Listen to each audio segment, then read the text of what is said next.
first one, you read this one. Build. Adam is building a house with the blocks. Very good. Next. Change. One. Adam is changing his clothes. Very good. What does that mean? Pinapalit niya yung damit niya. Okay, very good. Next one. Okay, this one.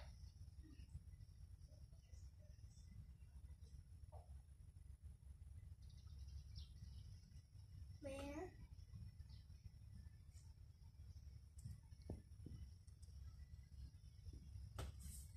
This one. Cross.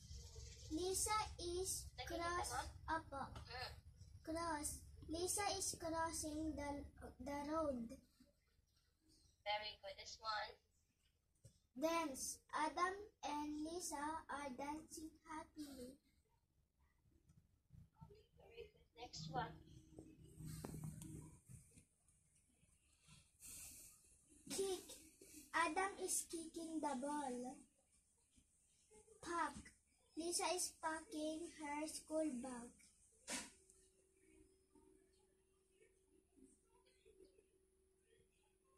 Okay, next one. Oh, magaling ka na mag-read? This one. Okay. Ride. This letter I and E. Anong sound niya? Ride. Okay, very good. Adam is riding on a bus.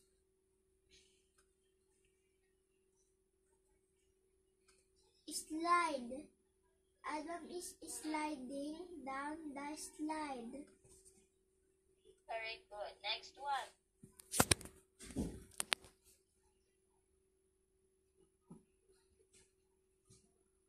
Squeeze. This one. Adam is squeezing the clothes. Very good. Next. Swing. Lisa and Adam Swing.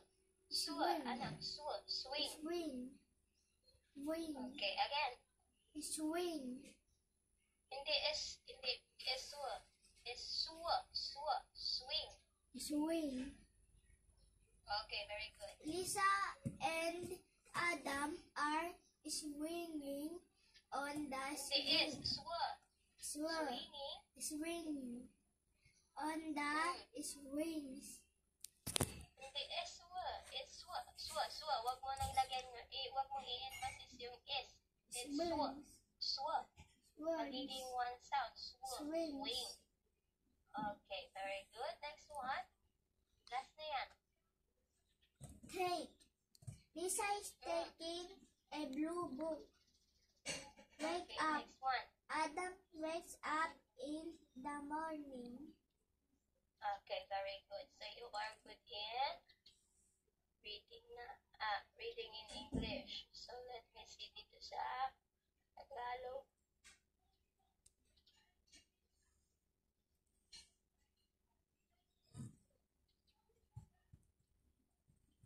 Oh.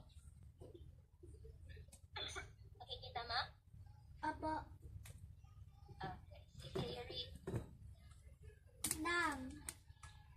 Ang, eng, ing, ong, ung. Isang. Lamang.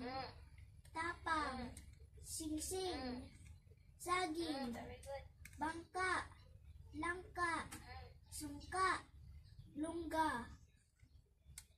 Kangkong. Okay, very good. Next. Pakibasa yung simple sentence or story natin. Ang saging ni Bibong. Si Bibong ay nasa bangka. Saan may saging. Kinain ni Bibong ang isang saging. Binigyan niya si Aling Maring. Tuwang-tuwa sa binigay tuwang-tuwa sa binigay na saging. Okay, very good. Okay, sino ang may saging? Si Bibong. Okay, sino ang binigyan ni Bibong ng saging? Aling Maring.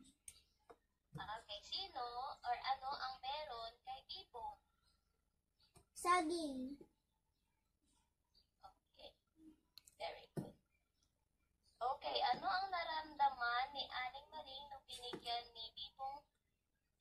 siya ni Bibong ng saging? Natutuwa. Verb. Natutuwa. Okay, very good. Next.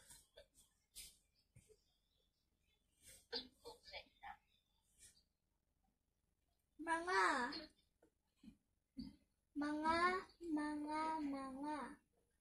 Ang mga susi, ang mga kasama, may mga yoyo, ang mga kamay mo, ang mga laso at lobo.